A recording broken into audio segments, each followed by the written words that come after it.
Thank you for attending our presentation today. Our presentation is titled High Fives and Good Vibes Connecting Inside and Outside the Classroom. So my name is Caitlin Elvers. I graduated from Minot State about 10 years ago with a major in accounting. I spent about half of the time since then in public accounting and then half back at Minot State teaching. So going from doing accounting and public accounting to teaching accounting was a pretty big change for me. I am a certified public accountant, a certified management accountant, and have my master's degree in accountancy from UND. I'm Kelly Hendershot, and I have been teaching here at Minot State for the last 3 years, just finished my 3rd year. I teach the law and ethics courses in the Department of Business here. And before I came to Minot State, was practicing law full-time in North Dakota. So I'm a lawyer, went to UND and graduated from UND in 2010. And so I have some practice experience in lawyering, and I brought that to Minot State, and teach the law and business ethics courses here at Minot State. One thing, as a lawyer transitioning into the classroom, I had no formal training as a teacher, and so I realized very quickly that I wanted to have an engaging classroom and that I wanted to create really strong relationships with students. And so immediately that was my priority when starting here at Minot State. And so that has been the emphasis. And I felt like if I was able to accomplish those 2 things and do those 2 things well, everything else in the classroom would fall in line. So when we were brainstorming ideas on what we could discuss today with you all, we thought highlighting the importance of student relationships and then talking about some strategies that we implement in our classrooms would be a great place to start. So to get things started today, Caitlin is going to talk about some research and scholarship that emphasizes the importance of connecting and building relationships with students. And then after that, we're going to talk about strategies relating to 3 different areas. First, classroom engagement. Then we're going to talk about mentorship. And lastly, we're going to talk about how you can celebrate success with your students. And these strategies might seem like common sense because some of them are, but we wanted to re-emphasize them just to show you how some really easy tactics can be used to create those relationships and then form those really special bonds with students.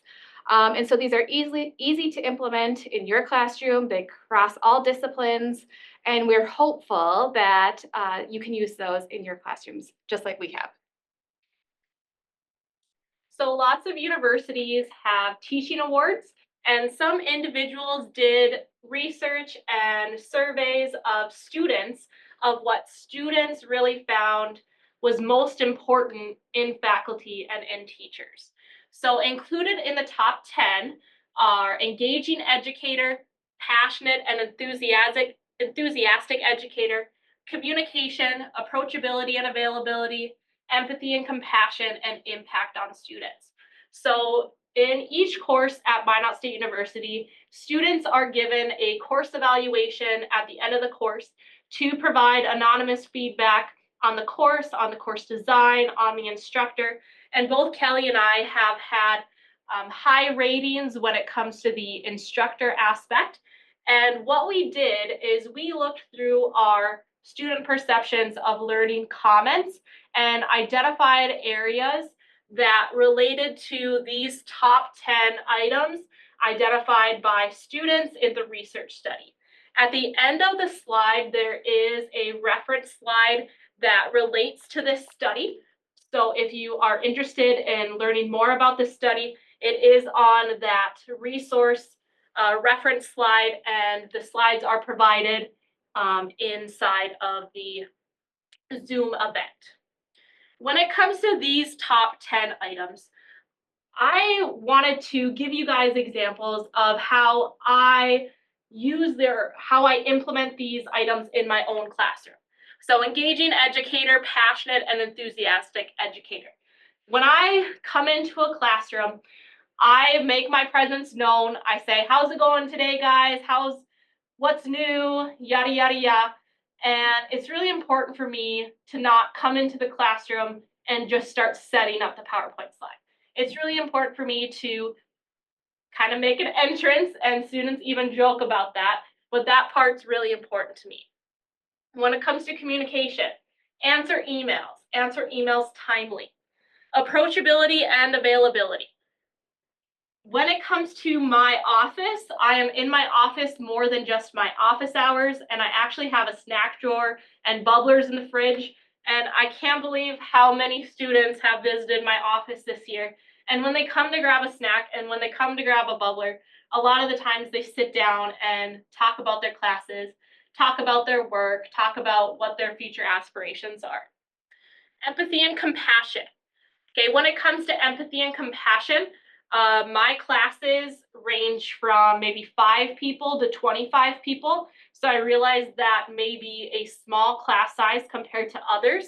But when issues arise, tragedies, deaths, it's really important to be empathetic to students and really understand what they're going through and maybe give them an updated deadline, that kind of thing. And the impact on students, we will talk about different strategies that relate to how we have impacted students. So strategy 1, build rapport and encourage open dialogue. So I start my class with daily announcements. So I teach a variety of accounting classes from sophomore year to senior year, but I also teach a Univ 110 class that is included in the first year experience here at Minot State. Okay, and in that Univ 110, I have a peer mentor who is a sophomore level or above student that is there to help the freshmen navigate university life and is there for a resource. In that class, the peer mentor is required to do daily announcements of what's happening on campus and in the Minot community. And I've implemented that in my other classes. So this is an example of the Minot State calendar. Okay, starting with Sunday, there was a softball game. Okay, Monday, you can see that there was yoga, spin class. In the evening, there was a professional speaker on wellness and keys to high performance. On Tuesday, variety of things from DECA selling root beer floats and Shirley Temples to Tuesday soup to various speakers. And that's kind of how I do it in the classroom as well. Some of these items are announcements for students, some are for faculty. Okay, but on a Monday class, I highlight the student events happening on Monday and Tuesday and Wednesday, for example, so they can plan ahead. And then Wednesday, I highlight Wednesday, Thursday, Friday, etc. Okay, and that has really helped students see that I value them more than just in the classroom. I want and encourage them to have a social life here at Minot State and get involved, and also shows the athletes that I care about their events too. So one thing I do in most of my classrooms is a class starter, also called or referred to as a bell ringer. And this is usually a task, question, discussion, or opinion. Just having students get on track with where we're at in our course and the information that we're studying that day in class. And so I use these just to review material or to have some students think of, an issue that's forthcoming. So a couple examples are here on the screen. At the top, we have just an important thing I learned from last class was fill in the blank, and I'm still confused about fill in the blank. Obviously, this is a very generic class starter, can be used in just about any class, but it helps students to reflect on maybe what topic we're covering, what chapter we're on, and just to really maybe pull out their notes or look at the PowerPoint presentation that they have and think about what did we talk about last class. Sometimes it's been a long weekend and something like that. And so just getting them back on track with where we were, helping them to reflect on what was happening the last time that we met. And then I'm still confused about fill in the blank. So they can have an opportunity if we finish something quickly at the end of class, maybe they need a refresh on that topic, just being able to highlight something that we need to review again. The one in the bottom comes from my professional ethics class. In this situation, we were talking about stakeholder orientation. So just getting perspectives of different stakeholders in a business. And we used the OceanGate implosion as an example of that type of situation. And so we watched a quick video. At that time, there was testimony before an administrative agency about what went wrong with OceanGate. And so we listened to some of that. And then we talked about the ethical issues that arose because of situations that were happening in the business before the implosion in 2023. And so we used this to get on track with an issue that we were going to be talking in class that day. Both of these class starters, whether you use the generic one or that specific, can generate great conversation and really allow students to think about the issues that we're covering in class. Can I ask a question? Yes. So how are you, so like when you're asking those questions, like what's one important thing I learned or I'm still confused about? How are you like having students share that in small groups? Or are you talking about that in the full class? Like how are you engaging students with that? Sure, I'm actually going to talk about that in just a second. I can start right now, though. So one thing, which is our next bullet point that I really like to do is use alternative methods of students being able to communicate. And so, of course, we have there we go. Our, you want to go to the next slide? Yes. Right here, our verbal contributions. And so sometimes I just ask them point blank and hope that they'll speak up in class. But a lot of times I use note cards, and I do that in a lot of the more entry level courses. So if I have freshmen or sophomores, I will use note cards, and I'll distribute those every day in class in some of those courses. And I'll have them use that class starter and then write down their responses. So it's the think, write, and then small group conversation method. And so they'll think about the question or inquiry, and then they'll write their thoughts. Maybe I'm asking an opinion. I ask them to write down what they think about a situation, and then they talk with a partner or a small group. And then almost always that leads to some larger group conversation where people are more confident and willing to share what they've put on their note cards, what they've discussed in their group, because they have the support from their classmates that they're on the right track. And so oftentimes that does lead to a really great group discussion as an entire class. Beyond using note cards for the class starters, I'll incorporate review questions or opinion questions throughout class. And so you saw those two examples of the class starters and how it looks a little bit like a notebook on the back. I have slides that are not class starters that look similar to that. So it triggers with the students that I'm looking for feedback from them. And so when they see those slides, if they have note cards, they'll pull them out, write their responses on their note cards, and then we do the same type of situation, share with a small group, share with a neighbor, or share with the class if we're at the point where people are willing and ready to engage. And so I use those note cards for review, for opinion, for those starters throughout the entire class. This gives students who are not comfortable sharing right away verbally an opportunity to provide feedback in a way that they're comfortable with. And so they get that confidence by sharing it. I know that they're receptive to the information that we're talking about. I know they're grasping concepts because I read their note cards. And so I collect those at the end of class. And I'm able to get that feedback and to be able to assess students and understanding whether or not they comprehend the materials that we're covering. I also use them for self-assessment.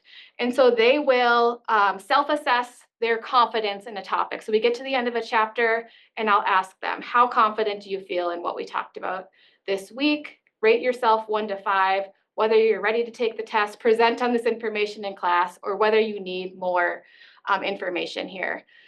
And then lastly, I will use that for self-assessment and how they took exams. So I'll ask them, did you prepare for this exam? Did you do as well as you wanted to or thought you would do? And can I improve class to help you learn the material better? So I ask for their feedback, and it really does generate great information for me. It helps improve class. Maybe they just want a study guide a little bit earlier so they have more time. I'm receptive to the information that they provide. And then they also have to assess themselves too. So it's really a beneficial tool, requires students to write down what they're thinking about that particular class. I'm sure many of us use small group activities. I do too. I think small group activities are a great way to create class camaraderie. In my classes, ethics and law classes, will have them research issues, definitions, news articles about a particular topic. I have them conduct mock employment interviews, talking about illegal questions and things like that. I have them negotiate mock contracts. But again, it creates that camaraderie in our classroom. And then also creates the ability for us to have semester-long inside jokes about situations that might have happened with those group activities. So it can be a really fun way to have them actually get hands-on with an issue and then also create a more engaging classroom. And then lastly, student-led discussions. I usually reserve this for later in the semester or for higher level classes. I see the same students in certain classes for a couple different courses. And so by the time they get to the last course I teach, which is Business Law 2, they've had me, they're familiar with each other in the classroom. And so the note cards aren't really necessary anymore because they're willing to be engaging and to contribute in class overall a lot more frequently than those freshmen and sophomores. But I want to challenge them still. And so what I do is I incorporate required student-led discussions to do that. And so in Business Law 2, for example, when we're covering a specific legal topic, I will assign a student to be the discussion leader, and they're responsible for finding a case that's on point, maybe a news article or a current event that's happening with a related article, to distribute that to their classmates, and then in the next class period, to lead the conversation on that particular issue. And so it requires them to be familiar with the topic, to find something that's timely and important to them, and then also to create that conversation with their classmates on that topic. I think this is very interesting. It generates really great conversation, and I even learn a lot about what they're passionate about or about tech things, which I am totally not informed on, and they really teach me a lot when they do these discussions about emerging issues that are happening and emerging implications relating to those underlying issues. So I find those to be extremely valuable. Something that's really, really important is positive feedback. So as I went through my student perceptions of learning comments, one thing that I saw as a theme was the fact that students really liked my positive feedback. That doesn't mean they always got the answer right. Okay, that means that even if they provided an incorrect answer or were maybe on the right track but not quite there, I provided a safe environment in the classroom and their classmates provided a safe environment, kind of going along with that camaraderie and students willing to speak up. It's very important for students to feel comfortable giving an answer, even if it's not the right answer. So giving them feedback of thank you for trying, thank you for the answer, but it's not quite there yet, or helping them get to the final answer is really, really important when it comes to grading. Okay, whether it's in Blackboard, whether it's an exam, making sure to give positive feedback. Even at Minot State, we have starfish. So even giving a starfish kudos, congratulating them on a better exam score than the last time, those little things add up to a lot in how they perceive the class and how they perceive you as an instructor. So strategy 2 here we have is provide mentorship. The thing about providing mentorship is you have to be yourself. Okay, students know if you're not being authentic and you're not being yourself. So really be willing to be real with them. So be authentic, be honest, be open. For be vulnerable, that really came from me teaching the Univ 110 as part of the first year experience. So in Univ 110, part of the class is really helping them feel comfortable at Minot State, feel comfortable navigating college life, and how can I expect students to be vulnerable with me if I'm not willing to be vulnerable with them? So that to me is really, really important and truly something that came up from teaching those freshman students.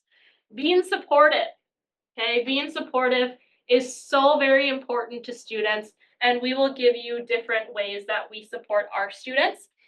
But students value feeling seen and heard. So the first one we have here for mentorship opportunities is personal experience. Discuss your personal career path and experiences, both good and bad. So, like I've said before, I worked in public accounting for almost 6 years. And with that transition to teaching, a lot of students, especially in their senior year when they're trying to figure out where they want to work or what they want to do with their accounting degree, they will ask me, why did you leave public accounting? Okay, when I first started teaching, I would give them kind of a generic answer of what I found that I valued most in that job was helping new hires and helping interns as they started in their careers. So I wanted to do that full time, helping students. And while that answer is true, it's not the whole thing. Okay, so in that being honest about both the good and the bad, I now say that it was a great opportunity. It made me who I am today. I wouldn't be here without those experiences, but it truly, the hours, the stress wasn't for me personally in the long run. So being able to be honest about both the good and the bad is really important, and students truly value that. The second opportunity is communicating outside of class. So while we can learn a lot about our students in class, I think what you can learn outside is really valuable. So we might know a student's major, but we might not know what they want to do with that. We teach business students, accounting students specifically, and so I could just assume that all of our students want to become accountants or business owners or things like that. But we learn a lot when we communicate with them outside of class. Maybe they want to do something totally different. And when I'm really lucky, I find someone who wants to go to law school because I love being able to mentor them through that. And so I do have several students that come and visit with me about law school, about the opportunities in the legal industry, about how you get ready to go to law school, what classes you should take or might want to take, the application process. I talk to students about the LSAT. I review personal statements, which are an important component of a law school application. I write letters of reference for them and things like that. And so communicating with them outside of class can go a long way in just learning about their professional aspirations. Also a great way to learn about their personal interests. For Caitlin and I specifically, we really benefited from this because we have an accounting student who actually wants to be a baker, and she brought us cupcakes to test out, and she tests out her recipes on us. So we benefit from learning a little bit about, we could have just assumed she wants to be a CPA, but she wants to do something very different from that, which went to our benefit this year. Yes. So the third one there, remain current on industry trends. Be a trusted resource for students by communicating trends, challenges, and opportunities in relevant career fields. So with me as a certified public accountant, I am very involved with the North Dakota CPA Society. And through there, I get information on what's happening with the trends for CPA jobs. The good thing is there's lots of jobs for accounting students. And when it comes to the actual CPA exam, it was completely revamped in the last couple of years. So it was very important for me to stay up to date on those changes and communicate those to students. Another example is right now there are 150 credit hours required for students to become a certified public accountant, and that may probably be changing to 120 credits. Another thing that is important for those students who do want to become a CPA is electives. What accounting electives should they take? So being able to know what employers are wanting. For now, it's that technology piece paired with accounting. So being able to communicate those to students. Next, we announce opportunities. In business and in accounting specifically, there are so many opportunities for students right now. And so being familiar with what our students are looking for, so again, going back to communicating outside of class, but being aware of what they're looking for, what they want to do, what their interests and passions are, we can share job openings or internship opportunities that they have for them. In addition to that, we also share career-related webinars and relevant speaker events. Minot State has a number of speaker events throughout the year, and so we always try to encourage our students to go to those to see, those people who have already been through the trenches and come out on top. So just to see those success stories and things like that.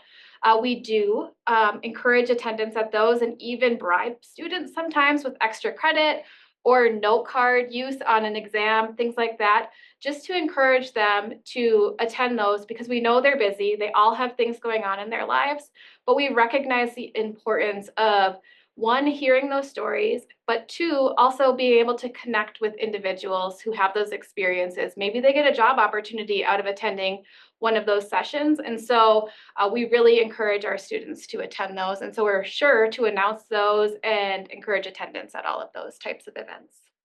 The last one there, stay connected with graduates.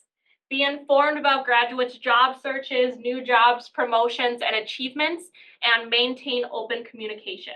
So it's very important to connect with students on LinkedIn, okay, to keep track of where they ended up and what jobs they are in currently. But I always tell graduates that my email address will be the same, and they contact me for job references, to keep me updated on their CPA exam process. Whether they unfortunately failed or didn't pass one part, they will tell me that. And I think that goes to show how vulnerable I was with them in the classroom, that they're willing to come to me, say they didn't quite make it there for that one, and I encourage them to keep going. We also have students on the mentor slide. We had a student with, or a picture with Lydia, one of our students, but the thing is, I never actually had her in class. I only knew her from the hallway, but she will reach out to us and ask us to go to lunch to catch up and hear about what she's doing with her life.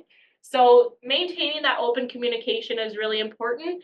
And we'll get to celebrating success, but even for CPA exam passers, we'll send them a card from our department sometimes. I've sent them flowers. There's a place in Minot that sends cookie bouquets, just things to keep in contact with those graduates and show them that you still care about them.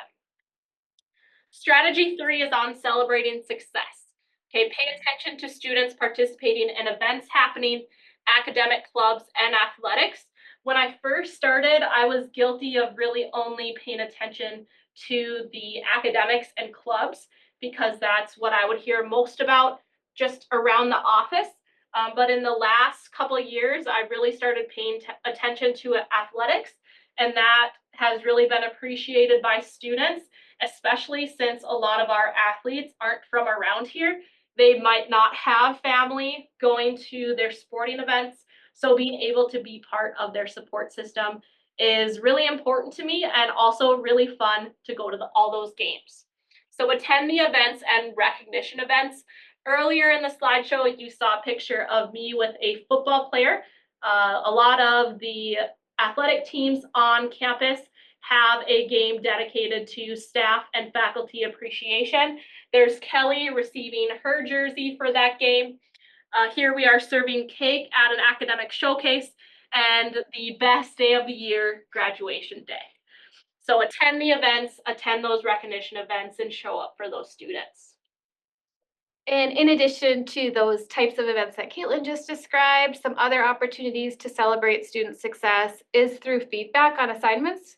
So of course, our number one job is teaching and making sure that students are understanding some key concepts. So providing feedback when they have struggled on something or maybe finally really grasped that concept, making sure that you recognize that through a documented way is really important and a great opportunity to celebrate students in the classroom. And then with that, recognizing growth and progress. Caitlin and I both see students from when they're their early days at Minot State until they're close or ready to graduate. And so we see a lot of growth in our students, which is really amazing. Recognizing that, emphasizing that, telling them that we see that we see what they're up to and the improvements that they've made is so important because, again, it just goes back to showing them that we care and that we see the progress that they've made over that time. Staying engaged with activities and events. Caitlin did a really great job highlighting this on our last slide. And then celebrating all achievements. So whether that's a personal achievement of making the perfect cupcake, Yes. or a professional achievement of getting the job or internship, or extracurricular, maybe they won a huge game or just had a great accomplishment at a track meet or something like that, recognizing that. And again, just making them aware that we're aware so that they see that we hear them when they tell us what they're up to or write on their note card about what they have going on that weekend. We see that and that we're proud of them. Yes. So key takeaways from our presentation today: build rapport with students and encourage that open dialogue. Provide mentorship by supporting students, modeling behavior, and providing that guidance to them and celebrating them. So that's all we have, and we would welcome any questions. And I will check the Q&A here in case anyone virtual has a question. Can you show key takeaways? Yes. Yes. Can you share notes that have some of these specific examples? You can reach out to us if you have any questions on any specific examples we gave today. But definitely email us if you Yes. have questions about anything that we shared today. We love sharing ideas. Yeah. We share ideas constantly, and so please email us. Our emails are on that last slide, and we are happy to share things that have worked, things that have not worked, and specific details about any of the strategies that we talked about.